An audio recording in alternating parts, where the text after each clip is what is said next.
बल जब हमारी बुद्धि में जाता है तो चूंकि बुद्धि उसी सच्चिदानंद परमात्मा की दी हुई है तो चढ़ता है रंग। ऐसा कि कम चढ़ता है ऐसा नहीं है। गौर से सत्संग सुनोगे तो रंग चढ़ता है। देखो आपके ऊपर रंग चढ़ा, सर्दी का समय है, कई बजे से जग रहे हैं, कौन सी सुविधा यहाँ है और आप बैठे हो, किसके लिए बैठे हो? सत्संग का लोभ, साधु संग का लोभ, तो ये रंग नहीं चढ़ा। अरे कंबल में ओढ़ के चाय पीते हुए अपने घर में आग के सामने बैठना, और यहाँ क्या सुविधा? कोई सुविधा नहीं।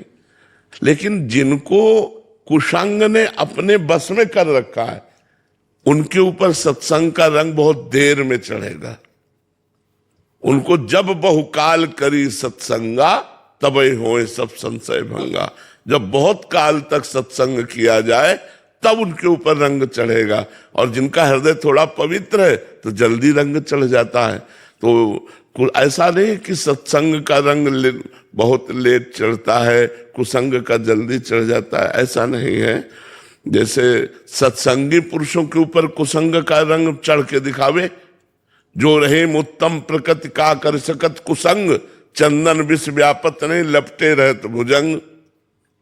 अगर साधु है या सत्संगी है तो कुसंगी पीछे घूमता रहे, क्या फर्क पड़ता है? जैसे एक अच्छे आचरण वाला ऑफिस में काम करता है और 10 लोग बुरे आचरण वाले हैं, शराब पीते हैं, मांस खाते हैं, गंदी बातें करते हैं, गंदा मनोरंजन करते हैं, लेकिन वो अपने आप को बचाए रखता है। वो 10 के बीच में अपने आप को अकेला बचाए रखता है। उसको ना तो शराब प्रभावित कर पाती, ना व्यभिचार, ना गंदा मनोरंजन, ना गंदा कुसंग, और सबके साथ रहता है। तो ऐसा नहीं कि कुसंग का प्रभाव बड़ा जोरदार है, नहीं, सत्संग का प्रभाव जिस दिन पड़ेगा मिट्टिया मेट कर देगा कुसंग को और आपको उज्जवल बना देगा। उसकी सत्ता नहीं है, वो असत्संग है, उसकी सत्ता नहीं है, और इसकी सत्ता है। हाँ, ये जरूर है कि बहुत जन्मों का अभ्यासी कुसंग का मन है तो उसे थोड़ा समय लगता है सत्संग में, बहुत जन्मों का अभ्यास। तो वो अब जिस समय हमारा मन सत्संग में लग गया फिर कुसंग से पराजित नहीं होगा, और जब तक सत्संग में नहीं लगा तब तक कुसंग ही है। अंशुमान आचार्य जी। राधा वल्लभ श्री हरिवंश। राधे राधे महाराज जी। महाराज जी, मैं भक्ति मार्ग पर चलने का प्रयास करता हूं, पर जब परिवार या मित्र गलत आदतों, गलत भाषा या नाम जप का मजाक करते हैं तब मेरे मन में क्रोध आ जाता है। और क्रोध नहीं आना चाहिए, और जिद्द बननी चाहिए कि हम करके दिखाएंगे तुमको। हमको क्रोध क्यों आए? हमको क्रोध नहीं आना चाहिए।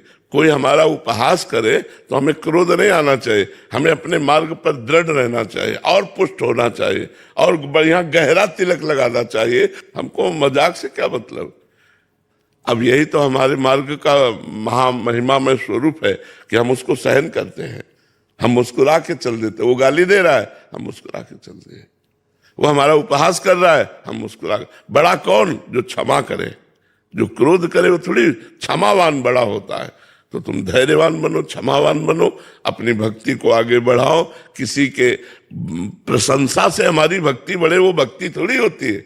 सामने वाले निंदा करे और हमारी भक्ति बढ़े, तब असली भक्ति होती है। समझ पा रहे हो? तो खूब नाम जप करो, शास्त्र स्वाध्याय करो, सत्संग करो, जिससे बुद्धि अध्यात्म को समझे और समझ करके चले। मनोज जी जोधपुर से। राधे राधे। राधे राधे महाराज जी। महाराज जी, साधक को विशेष ध्यान किस पर देना चाहिए? असाधन को हटाने पर या नाम जप? साधन को करने पर। असाधन तो साधन की वृद्धि पर अपने आप छूट जाएगा।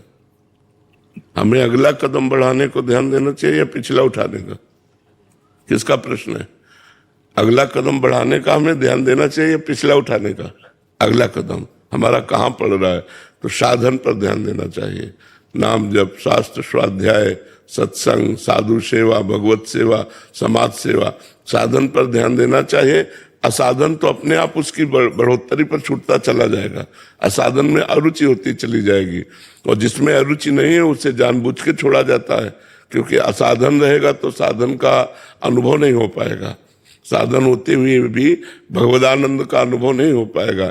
इसलिए असाधन का, कुमार्गगामी वृत्तियों का हमें विरोध करना होता है।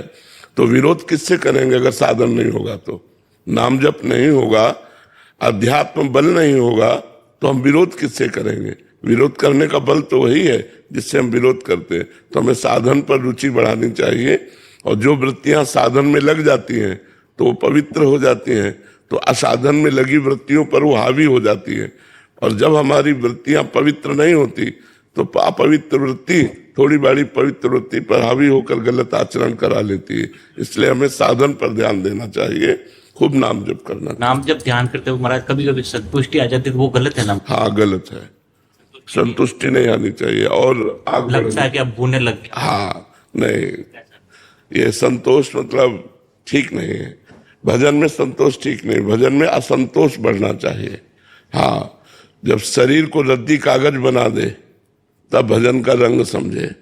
जैसे रद्दी कागज से कोई मतलब नहीं रह जाता ना, ऐसे इस शरीर से कोई मतलब न रह जाए। गर्मी, सर्दी, बरसात, ठंडी, मान अपमान, लाभ हानि, दुख सुख सब सह रहे और खूब भजन करे, तब परमात्मा प्राप्ति होती है। समझ रहे?